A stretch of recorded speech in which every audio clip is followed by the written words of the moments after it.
Assalamualaikum warahmatullahi wabarakatuh. Nama saya Nur Atirah binti Maisa, nombor matrik I193041118. Tajuk buku yang akan saya ceritakan pada hari ini ialah Cinta Tanpa Syarat, hasil tulisan Syukri Azizan. Sebelum saya mulakan, saya ingin memperkenalkan sedikit latar belakang penulis. Syukri Azizan atau nama sebenarnya ialah Ahmad Syukri bin Azizan. Beliau dilahirkan pada 7 September 1991 dan berasal dari Keluang, Johor. Beliau telah mendapat pendidikan di Sekolah Rendah Felda Kahang Barat, kemudian berpindah ke Sekolah Rendah Kampung Tengah Keluang.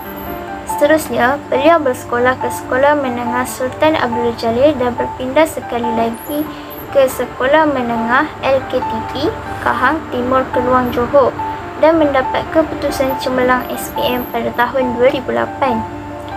Sejurus selepas SPM, beliau menyambung pelajaran ke Kolej Matrikulasi Johor dan meneruskan lagi ke Universiti Kebangsaan Malaysia dalam jurusan Ijazah Sarjana Muda Sains Kimia. Kini beliau sedang menyambung di Open University Malaysia dalam Ijazah Sarjana Muda Pengajar Islam. Beliau telah mula menulis sejak dari tahun 2011 dan telah berjaya menghasilkan 11 buah buku setakat novel ini diterbitkan.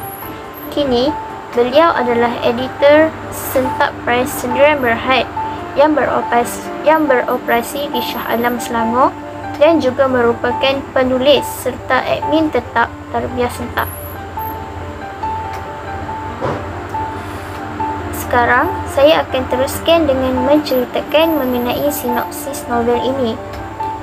Syukri merupakan seorang budak Felda yang berpindah ke kawasan bandar kerana perkahwinan ibu dan ayah tirinya dan terpaksa menempuh pelbagai kejutan budaya di bandar. Syukri dilahirkan sebagai anak tunggal yang menjadikan kehidupannya kesunyian hingga terpaksa mencari identiti diri sendiri.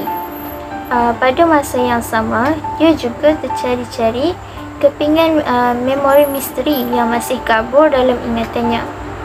Akibat krisis keluarga dan tersalah pilih kawan, dia mula terjebak dengan kumpulan kongsi gelap. Dikhianati kawan.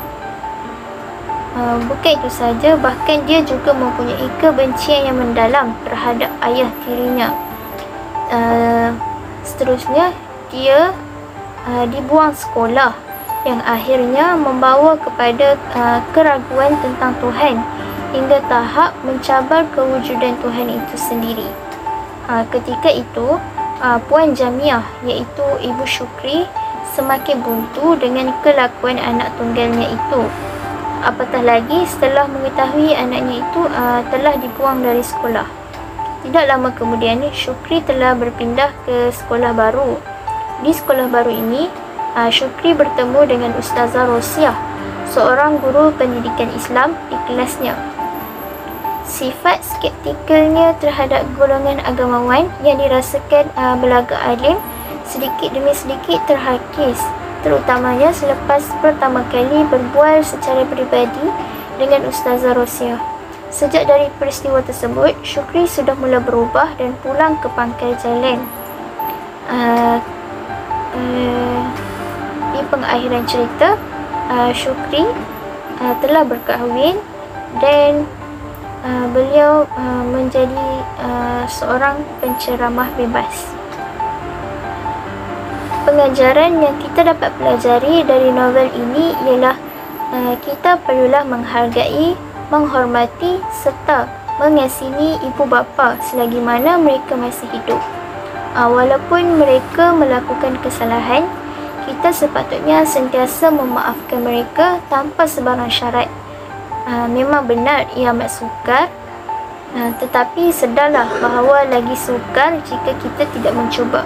Hal ini kerana mereka tidak mempunyai masa yang banyak. Hal ini kerana kita tidak mempunyai masa yang banyak dengan mereka.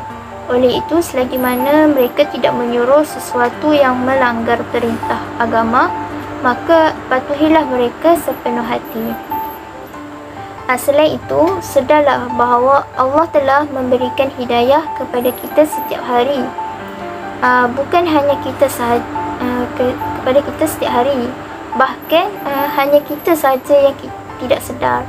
Contohnya, jika kita tidak pernah solat, Allah telah memberikan hidayah dengan cara kita mendengar azan, ataupun jika kita tidak menutup aurat, Allah telah mempertemukan kita dengan orang yang sentiasa menutup aurat. Dari sinilah kita perlu sedar bahawa kita sebenarnya sudah diberi hidayah oleh Allah, namun hanya diri kita sahaja yang tidak mau berubah lagi. Sekian sahaja daripada saya. Terima kasih.